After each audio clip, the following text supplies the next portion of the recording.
Assalamualaikum warahmatullahi wabarakatuh. Salam sejahtera untuk kita semua. Jumpa kembali di channel khusus kesehatan, Ngobrol Sehat bersama Profesor Del Fitri Munir.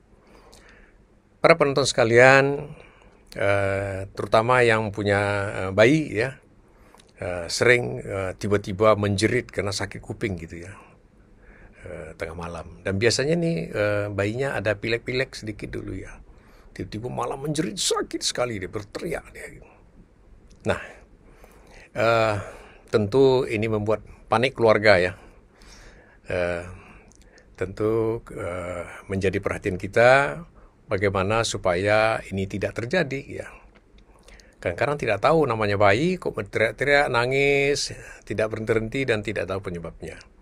Khusus pada anak-anak atau bayi yang memang pilek misalnya ya, lagi pilek, flu biasa gitu, atau lagi batuk gitu, saluran pernapasan lah pokoknya infeksi.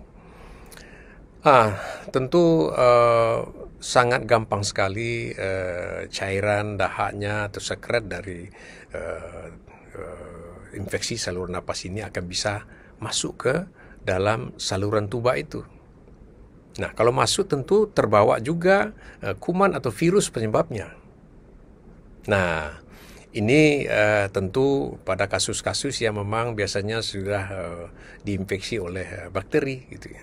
Apa saja saluran napas ya, batuk atau bersin selalu akan memompakan semua cairan keluar ke hidung sebetulnya, tapi bisa mampir dia ke tuba, ke liang telinga. Cairan yang mengandung kuman tadi akan masuk ke dalam tuba dan terus masuk ke dalam telinga tengah. Nah, terjadilah infeksi di telinga tengah. Kita tahu bahwa kalau terjadi infeksi, tentu semua selaput lendir di telinga tengah itu akan meradang, bengkak. Kalau sudah bengkak, sudah pasti tubanya juga bengkak dan akan menutup. Terkurunglah kuman tadi di dalam telinga tengah itu. Nah, terjadi infeksi. Kalau namanya infeksi, pasti akan mengeluarkan sekret cairan gitu. Pintunya tertutup, tubanya kena peradangan. Nah, ini cairan ini akan makin lama ya, sekretnya akan bertambah karena kuman tumbuh terus ya, beranak pinak di dalam telinga tengah itu. Lama-lama dia akan mendesak. Nah, desak semua dinding dari telinga tengah itu. Dinding bagian luarnya adalah gendang telinga. Nah, kalau sudah penuh dan mendesak terus, pintunya ketutup, tentu inilah yang menyebabkan sakit. Dan demamnya naik misalnya. Lama-lama tentu gendang telinga ini tidak tahan. Nah, kalau kita tidak cepat menanggulangin, ini gendang telinga bisa pecah. Nah, akan pecah, nah ini disebut dengan teleran gitu ya. Infeksi telinga tengah yang akut, teleran keluar nanah. Setelah keluar pecah dia sakitnya berkurang karena tekanannya sudah berkurang. Tetapi penyembuhan dari telinga yang sudah terjadi perforasi atau lubang gendang telinga ini butuh waktu juga gitu. Nah, kadang-kadang tidak sembuh-sembuh, berlubang terus, nanti kena infeksi lagi. Nah, ini yang akan mengganggu pendengaran pada anak-anak yang menderita penyakit seperti ini. Oleh sebab itu, tentu menjadi perhatian kepada keluarga sekalian yang punya bayi atau anak-anak yang lagi terinfeksi saluran napas, apapun ya, apakah sinusitis, faringitis, atau tonsilitis gitu, atau paru-paru sekalian pneumonia.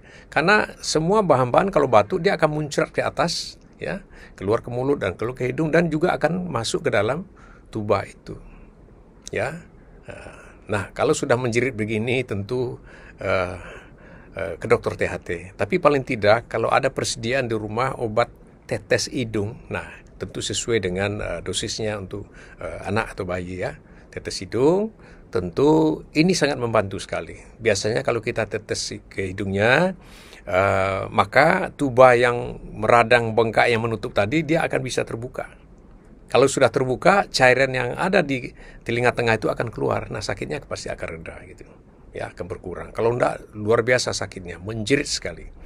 Jadi bagi ibu-ibu yang punya bayi di rumah, jangan lupa simpan obat tetes hidung itu.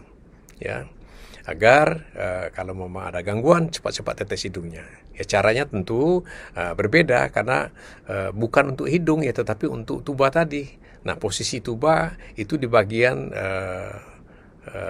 samping kiri kanan dari tenggorokan. Makanya kita tetes, tengadah sedikit, tetes 2 tetes, habis itu dimiringkan ke kanan 1 menit. Begitu juga dengan yang kiri, miring ke kiri.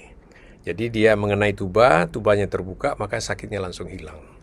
Nah, tentu setelah itu harus dibawa ke dokter THT besoknya, karena sudah terjadi infeksi di gendang telinga. Ini paling tidak mencegah supaya jangan pecah gendang telinganya gitu. Kalau dibiarkan dia akan pecah perforasi dan akan berlanjut menjadi tentu ya gangguan telinga. Ini yang dapat kami sampaikan, semoga bermanfaat. Salam sehat selalu. Wassalamualaikum warahmatullahi wabarakatuh.